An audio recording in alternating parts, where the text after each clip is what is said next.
The massive alien ships hung in the sky like dark clouds over every major city on Earth. Commander Veltar stood on the bridge of his flagship, looking down at the blue planet below. Smoke rose from burning buildings in New York, London, Tokyo, and dozens of other human cities. His green eyes glowed with satisfaction as he watched the destruction. "Report," Veltar commanded his tactical officer. "Sir, all human orbital stations have been destroyed. Their space fleet is gone. Ground resistance is minimal and scattered," the officer replied, his voice filled with pride. Veltar nodded slowly. The humans had put up less of a fight than expected. Their weapons were primitive, their tactics predictable. Within just 6 hours, the mighty human civilization had fallen to the Zephyrian fleet. It had been almost too easy. 3 miles below the surface of Montana, Dr. Lisa Carter worked in a laboratory that officially did not exist. The room was filled with machines that hummed softly, their blue lights casting strange shadows on the walls. She moved between computer screens and control panels with practiced ease, making small adjustments to systems that had been decades in the making. "Status report on the network," she called out to her team of 12 scientists. "All nodes are responding perfectly, Doctor," replied Dr. Peter Holmes from his station. "The quantum field generators are at full power and standing by." Lisa smiled for the first time in days. While the world above burned and people died, she knew the truth. Everything happening on the surface was part of a plan that had been 50 years in the making. The burning cities, the destroyed space stations, even the scattered human forces. It was all an act. In the ruins of what used to be the Earth Defense Command Center in Colorado, Captain Jake Morrison sat at a damaged radio console.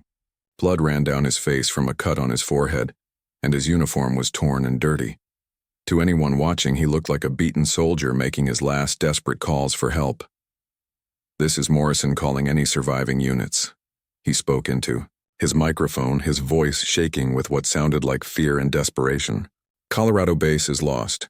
Repeat, Colorado base is lost. The orbital platforms are gone, and the fleet has been destroyed. We need immediate evacuation of all remaining personnel." Hidden Zephyrian listening posts recorded every word. The aliens had been monitoring human communication since the attack began, and Morrison's message confirmed what their sensors already told them. The humans were finished, but Morrison's words carried a hidden meaning that only other humans would understand. Mixed in with his seemingly panicked report were code words and phrases that had been memorized by every human military officer years ago. Colorado base is lost meant Phase 1 complete. Orbital platforms are gone meant decoys destroyed as planned. Fleet has been destroyed meant all units proceed to Phase 2. Commander Alex Rivera received Morrison's coded message in his underground bunker beneath what used to be New York City. The bunker was one of hundreds built secretly over the past 30 years, each one stocked with supplies and connected to others through a network of tunnels that the aliens knew nothing about. Rivera turned to his communications officer, Lieutenant Maria Santos. "Send the Phase 2 signal to all cells," he ordered. "Let them know the enemy has taken the bait completely." Santos began transmitting what sounded like desperate pleas for help from scattered human survivors. But like Morrison's message, her words carried hidden instructions to resistance groups around the world. The aliens monitoring these transmissions heard exactly what they expected to hear: the last gasps of a defeated species. Above ground, Zephyrian soldiers walked through the ruins of human cities, their energy weapons scanning for any signs of resistance. They wore advanced armor that protected them from bullets and radiation, and their helmets displayed information about everything they looked at. To them, the humans seemed broken and helpless. What the aliens did not know was that every step they took was being watched and recorded by hidden cameras. Every movement of their ships was tracked by sensors built into the ruins themselves. The humans were learning everything about Zephyrian technology, tactics, and weaknesses. Captain Amy Rodriguez piloted her small reconnaissance ship through the alien fleet high above Earth.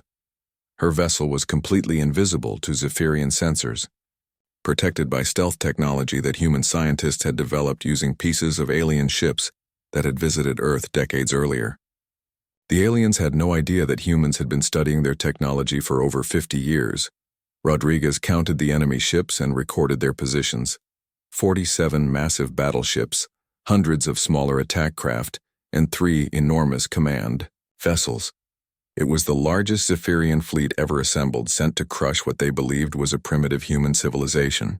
"Command, this is Rodriguez," she whispered into her radio. "The entire fleet is in position. They're spread out over all the major population centers, just like we hoped they would be."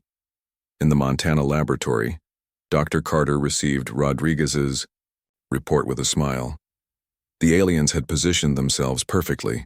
Every major Zephyrian ship was now hovering directly over one of the hidden installations that Carter's team had spent decades building and concealing. "Excellent," Carter said to her team. "Begin final preparations for network activation. Make sure all civilian populations are clear of the target zones." The Zephyrians had made their first critical mistake. They had studied human military history and technology, but only what humans had allowed them to see. The orbital defense platforms, the space fleet, even the surface military bases, all of it had been designed to look impressive while hiding humanity's real capabilities. For 50 years, ever since the first alien probe had been detected at the edge of the solar system, humanity had been preparing for this day, not just building weapons, but creating an elaborate deception that would make any invading force believe they had won an easy victory. The real human military installations were buried miles underground, powered by technology that the aliens had never encountered. The real human weapons were not guns or missiles, but something far more sophisticated and dangerous. As night fell over the burning cities of Earth, the Zephyrians celebrated their quick victory. They had no idea that they were about to learn why humans were the most dangerous species in the galaxy. The trap was set, the enemy was in position, and humanity was ready to reveal its true face. 3 days had passed since the Zephyrian fleet had declared victory over Earth. Commander Veltar walked through the corridors of his flagship, reviewing reports from his ground forces. Something was bothering him, though he could not quite understand what it was, sir. His intelligence officer approached with a data pad. "We are receiving strange reports from the surface teams." Veltar took the pad and read through the information. Human survivors were gathering in specific locations, but not in the way he expected. Instead of coming together to surrender, they seemed to be moving with purpose toward certain areas. "What are they doing?" Veltar asked. "We are not sure, sir. They appear to be following some kind of plan, but our translators cannot make sense of their communications." Deep beneath the mountains of Montana, Dr. Lisa Carter stood before a large group of scientists and military officers. The underground facility was massive, stretching for miles in every direction. Hundreds of people worked at computer stations and control panels, all preparing for something that the aliens above could never imagine. "Ladies and gentlemen," Carter began, her voice carrying clearly through the chamber's speakers. "Phase 1 of our plan is now complete. The enemy believes they have won and their guard is completely down.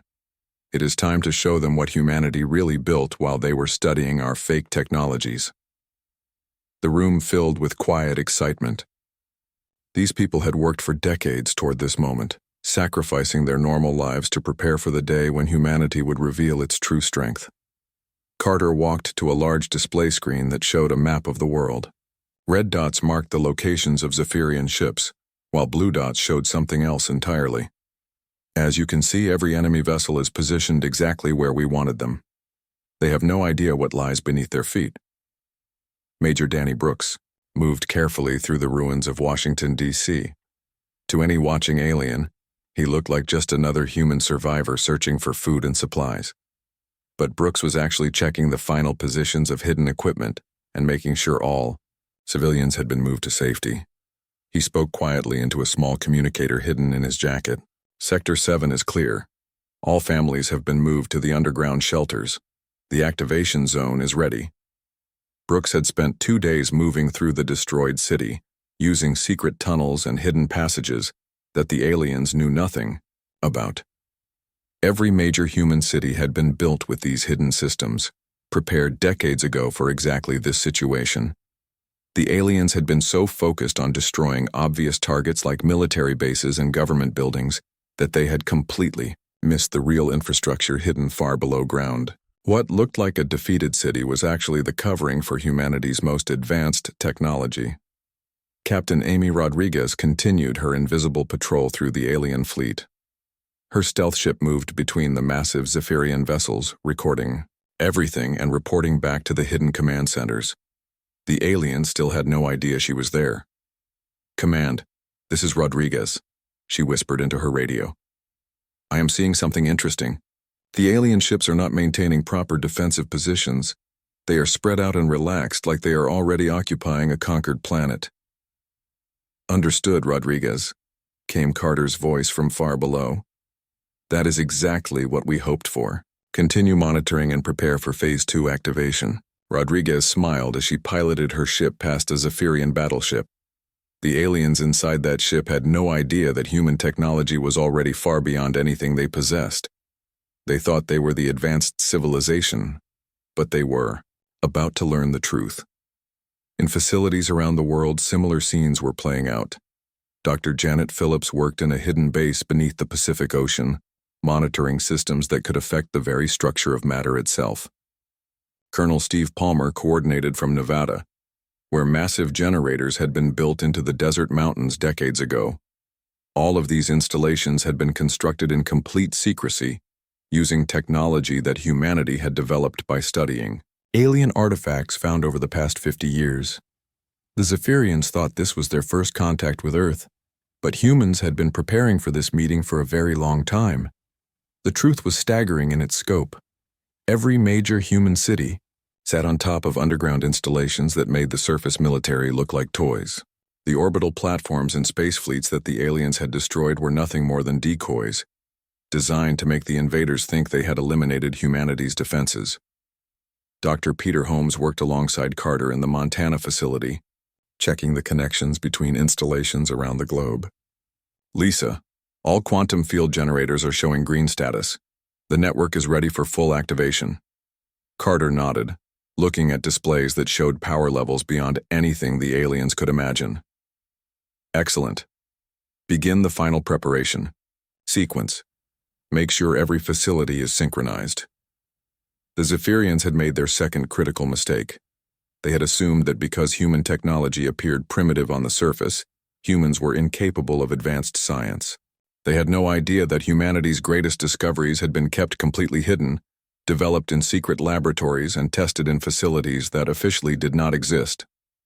Commander Alex Rivera emerged from his underground bunker in New York, no longer hiding his true role.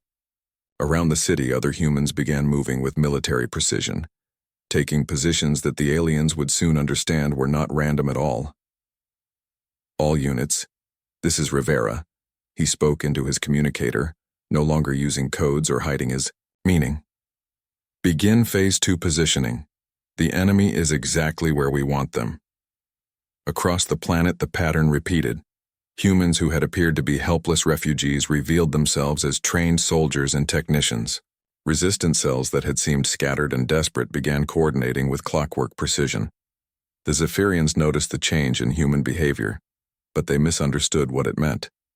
They thought the survivors were finally organizing to surrender properly. They had no idea that humanity was positioning itself for the greatest surprise in galactic history. Captain Jake Morrison left his damaged command post and walked into the open air for the first time in 3 days. Above him, alien ships hovered confidently in the sky. Soon those same ships would learn what it meant to underestimate the human species. "This is Morrison to all stations," he said into his radio, his voice no longer carrying any trace of defeat. "The deception phase is complete. Humanity is ready to show its true face." The trap was about to be sprung. Colonel Steve Palmer stood in the control room of the Nevada facility, his hand hovering over a panel of switches that would change everything. The room around him was enormous, filled with machines that hummed with barely contained power. Screens showed the positions of alien ships across the entire planet. "Dr. Carter, this is Palmer," he spoke into his headset. "All facilities are reporting ready status. The resonance network is fully charged and standing by for your command." Palmer had been waiting for this moment for 15 years. He had helped build this facility from nothing, digging deep into the Nevada mountains and installing technology that most people could never imagine. Today, all that work would finally pay off. 3,000 miles away in Montana, Dr. Lisa Carter looked at her own control panels. Every light was green, every system was ready. Around her, dozens of technicians sat at their stations waiting for her word. "Confirmed, Colonel Palmer," Carter replied. "Begin planetary activation sequence on my mark. Remember, we only get one chance at this. If we fail, there will be no second opportunity." Carter's hands moved across her controls, bringing up displays that showed the hidden network spanning the entire globe. 47 major installations, hundreds of smaller nodes, all connected by quantum fields that the aliens had never encountered in their thousands of years of space travel. Lieutenant Maria Santos worked at her station in the New York underground facility. Her job was to coordinate with human settlements around the world, making sure every person was safely inside the protective field range when the network activated. "London base, this is Santos. Confirm all civilians are in position," she spoke into her microphone. "Confirmed, New York. All personnel are in designated safe zones," came the reply from across the ocean. Santos checked her list. Tokyo, Sydney, Moscow, Cairo, Johannesburg, Mexico City. Every major human settlement reported the same thing. People were ready. The aliens had no idea that their prey had been carefully moved into position like pieces on a chessboard. The right technology that humanity was about to unleash had taken 50 years to develop and install. It was based on discoveries that human scientists had made by studying alien artifacts, but taken far beyond anything the aliens themselves had ever achieved. The resonance network could affect the basic structure of matter itself. It worked by creating standing waves in the quantum field that held all matter together. When activated, it could make certain types of technology simply stop working by disrupting the forces that powered them. Captain Rick Turner watched from his hidden position in the ruins of Chicago. Alien soldiers walked through the streets below him, their weapons ready, their armor gleaming in the afternoon sun. They had no idea that the destroyed city above them was hiding one of the most powerful nodes in the entire network. "Command, this is Turner. I have eyes on approximately 200 enemy troops in the downtown area. They're completely exposed and unaware," he reported quietly. Turner had been a demolitions expert before the invasion, but his real job had been to help install the hidden systems beneath Chicago. The aliens thought they were occupying a broken city. They were actually standing on top of a weapon that could reshape reality itself. Dr. Janet Phillips monitored quantum field readings from her station in the Pacific facility. This installation had been the hardest to build, constructed on the ocean floor and connected to the surface by tunnels that took years to complete. But its position was perfect for what they needed to do. Network resonance is stable across all frequencies, Phillips reported. Quantum field generators are maintaining perfect synchronization. The network's activation would create a pattern of energy waves across the entire planet. These waves would be invisible and harmless to humans, but they would interact with alien technology in ways that would render it completely useless. Dr. Carter looked at her main display, which showed the alien fleet positions. Every ship was exactly where the network could affect it most strongly. The aliens had positioned themselves perfectly for their own defeat. "Attention all stations," Carter announced over the global communication system. "This is Dr. Carter. We are about to begin the final sequence. All human technology will be unaffected. All alien technology will be neutralized within 30 seconds of activation." Around the world, thousands of people held their breath. In hidden facilities, in underground shelters, in secret bunkers, humanity prepared to reveal its true strength. Colonel Palmer's voice came through the speakers. "All stations. Report ready. Quantum field generators at maximum power. Standing by for final authorization." Captain Amy Rodriguez flew her invisible ship high above the alien fleet. From her position, she could see the massive Zephyrian vessels spread across the sky like a dark cloud. In moments, every one of those ships would become nothing more than floating metal. "Command, this is Rodriguez. I am in position to observe the full effect. All alien vessels are maintaining their current positions. Commander Veltar stood on the bridge of his flagship, looking down at the Earth below. His officers worked at their stations, monitoring the human survivors and planning the next phase of the occupation. None of them suspected that their own technology was about to betray them. "Sir," his tactical officer reported, "we are detecting some unusual energy readings from the planet's surface." Veltar frowned. "What kind of energy readings?" "Unknown, sir. Our sensors cannot identify the source. It appears to be coming from multiple locations simultaneously." Back in the Montana facility, Dr. Carter took a deep breath. She had spent her entire adult life preparing for this moment. Everything that had happened in the past 3 days had been leading to this single instant. All stations, this is Carter. Final countdown begins now. 10 seconds to activation. Her hand moved to the master control switch. Around the world, other commanders prepared to activate their own systems. 5 seconds. The alien ships continued to hover peacefully in Earth's sky, their crews unaware that their universe was about to change forever. 3 seconds. Veltar's sensors suddenly screamed warnings as massive energy readings appeared across the planet. 2 seconds. 1 second. Dr. Carter pressed the switch. Activate the resonance network. Across the globe, hidden facilities came to life with power that dwarfed the energy output of entire stars. The real defense of humanity had finally begun. The effect was immediate and complete. As the resonance network activated across the planet, every piece of Zephyrian technology began to fail at the same moment.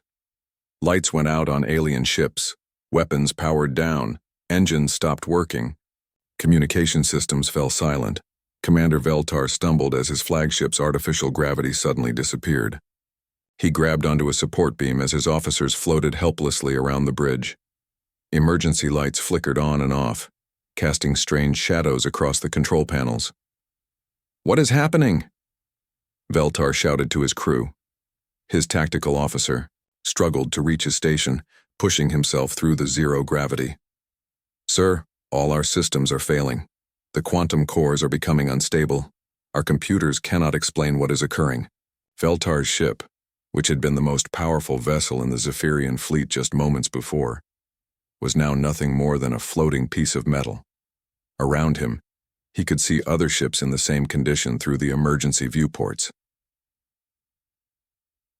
3 miles beneath Montana, Dr. Lisa Carter watched the results on her screens with satisfaction. Every alien ship showed the same pattern: complete system failure across all their technology. The network was working exactly as designed. "Report from all stations," Carter called out to her team. "All quantum field generators are operating at perfect efficiency." Dr. Peter Holmes replied from his station. "The interference pattern is stable and maintaining full coverage. Pacific Facility reports complete suppression of all alien technology within range," came another voice. "Nevada Facility confirms the same. All enemy vessels are now powerless." Carter smiled. 50 years of preparation had led to this moment. The network was creating quantum interference patterns that disrupted the exotic matter that powered all Zephyrian technology. Every ship, every weapon, every piece of equipment the aliens had brought was now completely useless. Captain Jake Morrison emerged from the ruins of the Colorado Command Center, no longer pretending to be a defeated soldier. His uniform was clean now, and he wore the insignia of his real rank. He walked to a communication station that had been hidden beneath the rubble. "Attention all Zephyrian forces," Morrison spoke into the microphone, his voice broadcasting on all frequencies. "This is Captain Morrison of the Earth Defense Corps. You are hereby ordered to surrender immediately. Your invasion has failed, and your technology has been neutralized." High above the planet, Captain Amy Rodriguez watched the alien fleet through her ship's cameras. The massive vessels that had seemed so threatening just minutes before now drifted helplessly in space.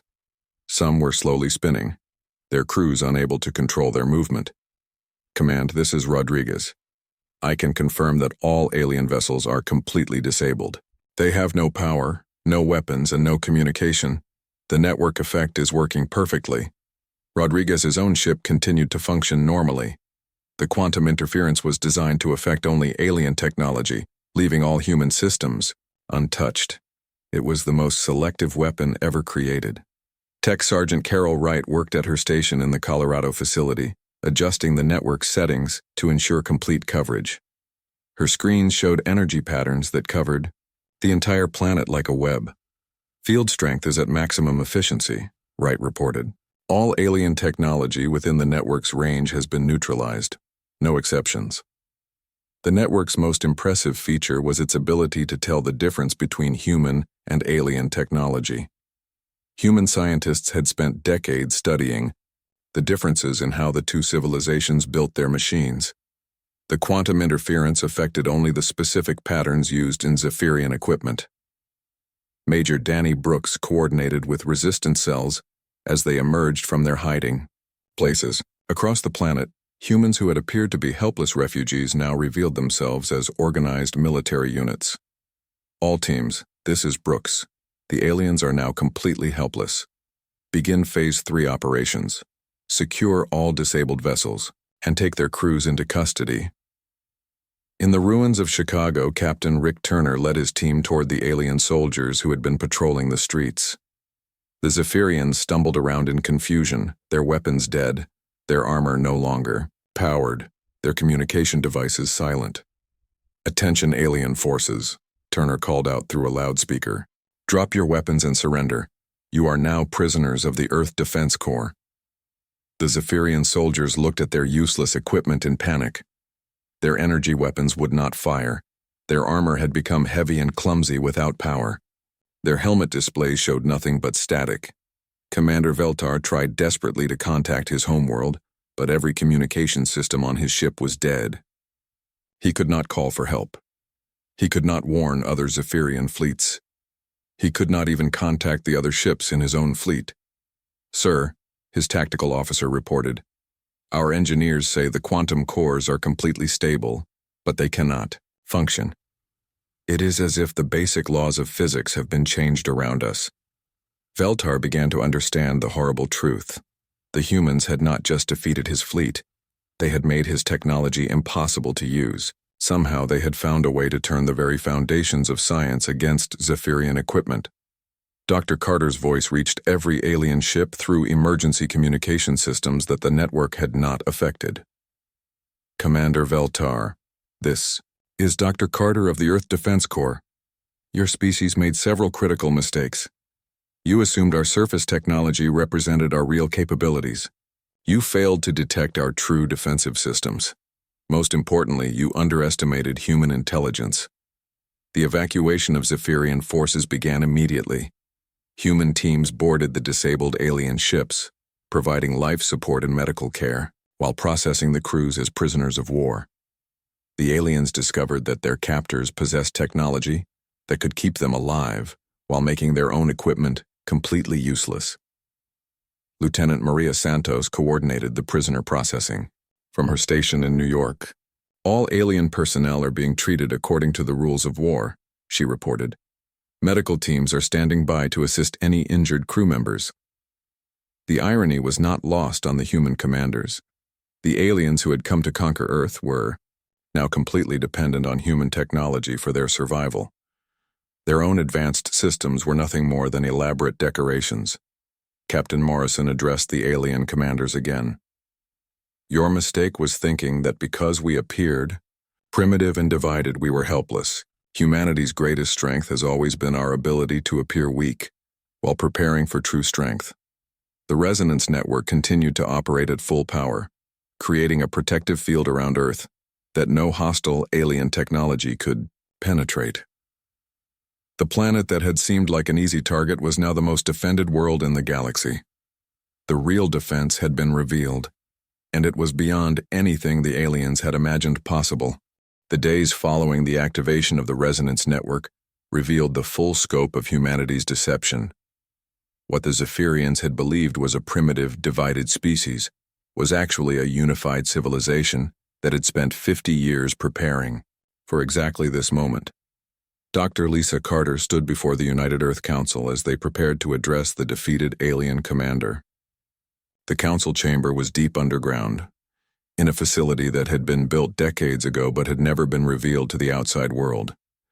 Representatives from every nation on Earth sat together, united in purpose. "Commander Veltar," Carter spoke, into the communication device that connected her to the aliens' detention facility. "Your species made the same mistake that many others have made throughout history. You judged us by what you could see on the surface, but you never understood what lay beneath." Veltar's image appeared on the screen. The proud alien commander now looked tired and confused.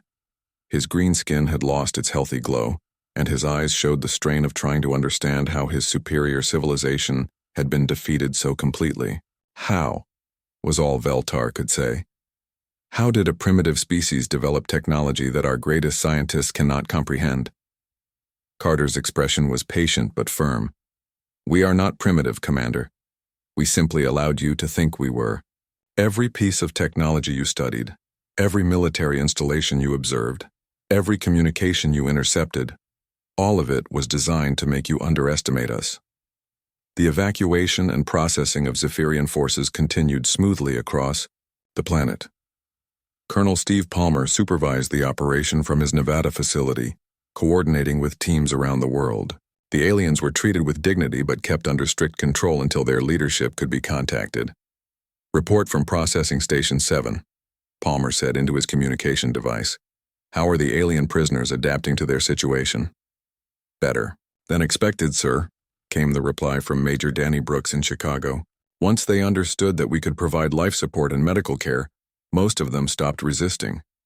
They seem more confused than angry." Palmer nodded. The human approach to handling prisoners was another thing that surprised the aliens. They had expected brutal treatment from a species they considered savage, but instead found themselves receiving medical attention and proper food. Captain Rick Turner led a team of investigators through one of the disabled Zephyrian battleships. The vessel was enormous, easily 10 times larger than any ship humanity had ever built on the surface. But now it was just a floating museum, its technology rendered harmless by the network. "Look at this," Turner said to his team, pointing at a control panel covered in strange symbols. "Their computers are more advanced than anything we pretended to have, but they are completely useless now. We can study them safely." The investigation teams were discovering that Zephyrian technology was indeed impressive, but it was also completely dependent on the exotic matter reactions that the resonance network disrupted. Without those reactions, their ships were just elaborate sculptures. Lieutenant Maria Santos worked with teams of linguists and diplomats to establish communication with the Zephyrian homeworld. It had taken 3 days to find a way to send messages that would not be affected by the network, but they had finally succeeded. "We have contact," Santos reported to the command center. "The Zephyrian High Council is demanding to know what happened to their fleet." Dr. Carter took over the communication. "This is Dr. Carter of the United Earth Council. Your invasion fleet attacked our world and has been defeated. All personnel are being held as prisoners of war according to our laws. We are prepared to discuss their return." The response from the Zephyrian homeworld was immediate and angry.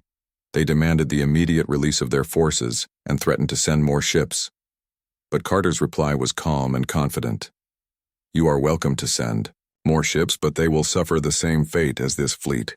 The resonance network extends far beyond our planet's surface. Any hostile vessel that enters our space will be neutralized." Captain Amy Rodriguez had been testing this claim for the past 2 days. Her stealth ship had flown to the edge of the solar system, mapping the network's range. The results were stunning. "Command, this is Rodriguez reporting from the outer system. The network effect reaches all the way to the orbit of Mars. Any alien ship entering that zone will lose all power, immediately." The revelation changed everything. Earth was no longer just a planet. It had become a fortress that controlled a significant portion of space around it. Any species that wanted to visit would have to do so peacefully, using technology that the EU network would allow to function. Commander Jake Morrison addressed a gathering of human military leaders from around the world. The meeting was taking place in the open air for the first time in decades, with no need to hide from alien observation. "Ladies and gentlemen, Morrison said. We have achieved something that no other species in the galaxy has managed. We have created a perfect defense that protects us without requiring us to destroy our enemies. The truth of his words became clear over the following days. Long-range sensors detected the approach of another Zephyrian fleet, sent to rescue the first one. But as those ships entered the network's range, they too lost all power and began drifting helplessly. Dr. Janet Phillips monitored the new arrivals from her Pacific facility. The network is performing exactly as designed.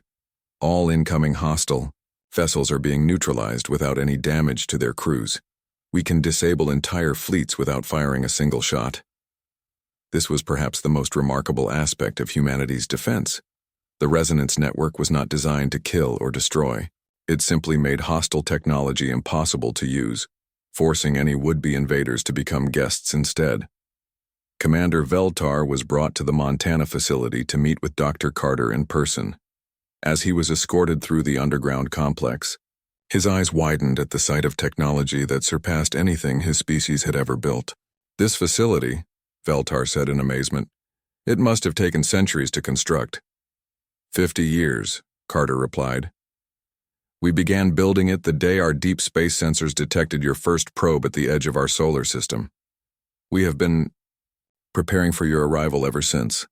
The alien commander stopped walking and stared at her. You knew we were coming for 50 years? We knew someone was coming, Carter explained. We did not know it would be your species specifically, but we knew that eventually someone would try to conquer us. So we prepared. As they continued walking, Carter showed Veltar displays that revealed the true extent of human technology. Quantum computers that could process information faster than entire Zephyrian data centers. Energy generators that produced more power than small stars. Manufacturing systems that could build anything from raw atoms. Why did you hide all of this? Veltar asked. With technology like this, you could have conquered half the galaxy. Carter smiled sadly. Because we learned something long ago that your species apparently has not. True strength comes not from the ability to conquer others, but from the ability to protect what you value. We built all of this not to attack other worlds, but to ensure that no one could ever take our world from us.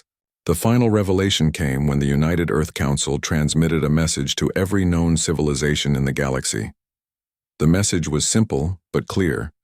Earth was now under the protection of defensive systems that could neutralize any hostile technology. Anyone who came in peace would be welcomed. Anyone who came to conquer would find themselves powerless and stranded. Dr. Carter made her final log entry in the Project Aegis records. The resonance network has exceeded all expectations and is now fully operational. Humanity no longer needs to hide among the stars. We are ready to take our place as protectors of our own destiny. The aliens thought they had won, but they had only activated humanity's greatest defense, our refusal to give up and our ability to turn any challenge into an opportunity to grow stronger. Earth had become the most secure planet in the galaxy, protected not by weapons of destruction, but by the greatest defense ever created, the power to make war itself impossible.